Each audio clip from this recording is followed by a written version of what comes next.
The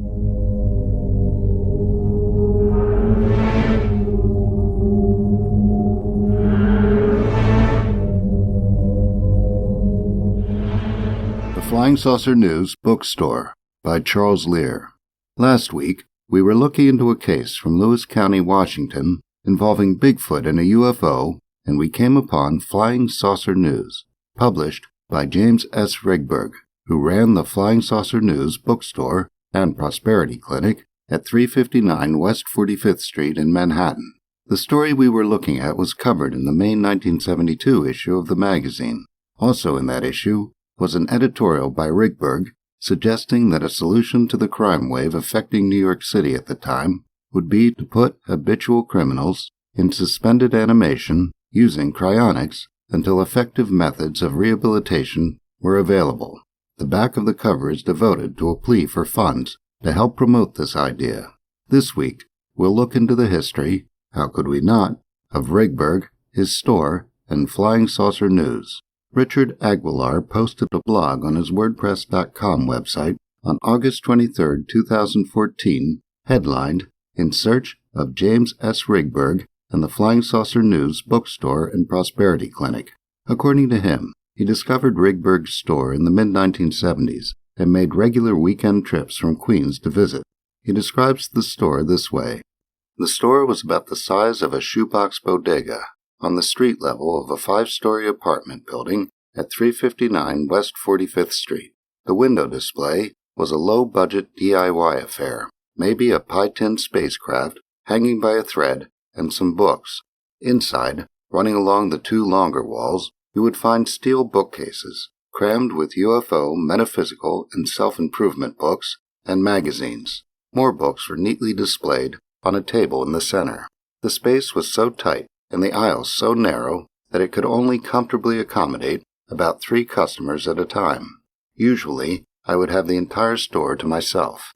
In Aguilar's research, he came across a 1977 UFO documentary, The Force Beyond, in which Rigberg and the store are briefly featured, and a Project Blue Book file on a UFO sighting reported by Rigberg, his one and only, that has the handwritten note, "We have file," on the Flying Saucer News. The file contains a clipping from the February 7, 1955 New York Times in which Rigberg and his wife are profiled. Aguilar says that the following year, Jimmy really made a national splash when he was featured in a 2-page article in the March 10, 1956 Saturday Evening Post. In the Post article by John Kobler, headlined, "He Runs Flying Saucer Headquarters," Rigberg is described as a small, mild, balding man of 42, with pronounced psychic leanings. According to Kobler, Rigberg ran the store 6 days a week from 8 a.m. to 10 p.m. and, assisted by his wife, kept files on reports, some 200 per week, sent in to him from all over the country. Kobler highlights the books by contactees carried in Rigberg's store, with a good deal of the article devoted to the most famous of these, George Adamski. According to Kobler, Rigberg regards Adamski with awe, and he was overjoyed not long ago when the professor paid him a surprise visit. Kobler provides some insight into the Rigberg's existence. According to him, they worked 14 hours a day at the store and lived in a bedroom-kitchen unit at the rear. Mrs. Rigberg, Margaret, is said to have worn no makeup, being a faithful member of the Pentecostal Church, an austere sect, and they are both said to have frowned on smoking and drinking as immoral. Their main recreational activity is described as a walk around the block after work. Kobler describes Rigberg's childhood in Lancaster County as bleak. According to Kobler, Rigberg's father died when he was an infant, and his mother, being destitute, gave him up to be raised first in an orphanage and then by a Mennonite family. He studied agriculture at the National Farm School in Bucks County, Pennsylvania, worked as a farmhand in tobacco fields during the Depression, and ended up in New York in 1947 as a counterman in a Manhattan restaurant. According to Kobler, Rigberg had invested in a copy machine to augment his income and kept it in the boarding house where he lived. He quotes Rigberg saying he had a psychic flash to ensure it the day before a fire destroyed the boarding house.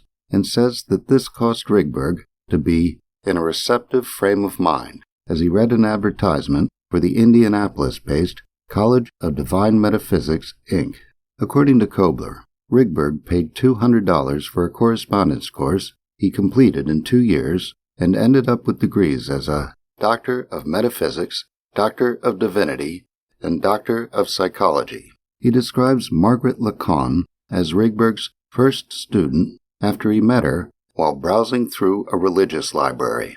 According to him, they were married a year later, and Margaret, meanwhile, had acquired the degree of Metaphysical Practitioner of New Thought, joined an astrological sect, the Church of Light, and a poetry center, the Avalon World Arts Academy, and written a booklet entitled God's Greatest Gift. Kobler describes the couple opening up their store, then on 1597 3rd Avenue, 3 years before, which at first specialized in occult literature and paraphernalia, and operating it in their spare time. Rigberg is quoted as saying, "Naturally, we attracted all sorts of people." According to Kobler, one of those people was a 15-year-old boy interested in flying saucer literature. He says Rigberg laid in a supply of Behind the Flying Saucers by Frank Scully and Flying Saucers from Outer Space by Donald Kehoe, which both sold well, and this encouraged him to add other saucer-based books. According to Kobler, Rigberg's sighting of, in Rigberg's words, a dark, round, disc-shaped object while walking home from a restaurant with a fellow employee prompted him to devote himself to flying saucers full-time. Rigberg published the first typewritten and copied issue of Flying Saucer News, priced 25 cents, in March 1955. It presents a slice of history with news of the saucer scene in New York City, which was a significant influence at the time due to the recently formed Civilian Saucer Intelligence Group of New York. Jim Moseley had recently been elected as its president. A meeting by the group is described as having taken place on November 19, 1954, at Steinway Hall on West 57th Street, and Moseley is said to have paid a visit to the store along with Gray Barker. Up until January 1956, there seems to have been a great deal of care put into the publication, and the covers on the 3 issues from August 1955 to January 1956 are, in this writer's opinion, art museum worthy. Just under 10 years after the first issue, the magazine seems to have been mostly the result of cutting and pasting.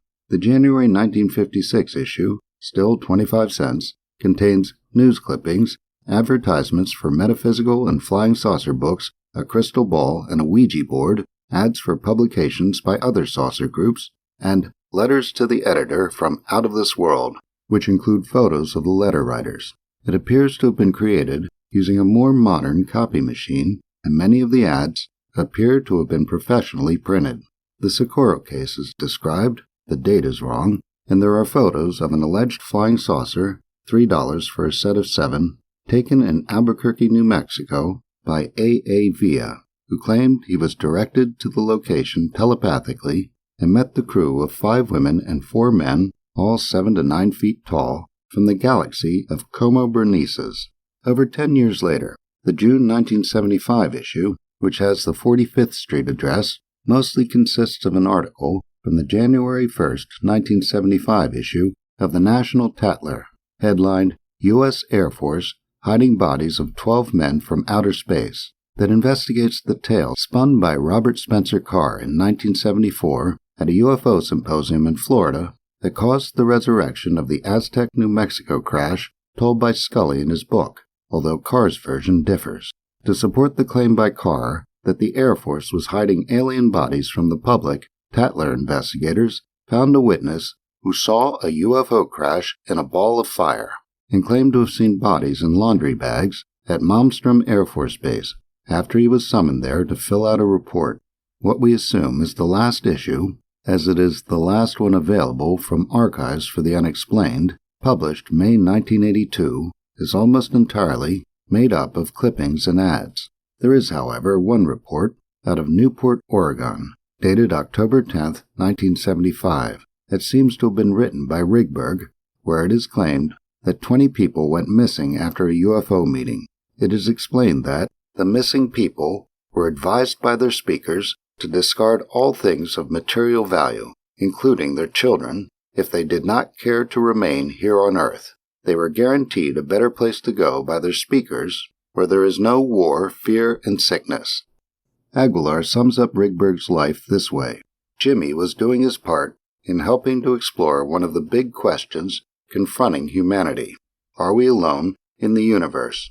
He was able to bring pleasure to many, provoke thought in some, and make a few bucks along the way. Not a bad life, not bad at all. Charles Lear is the author of Crashed Saucers and Malevolent Aliens, available at Amazon.com.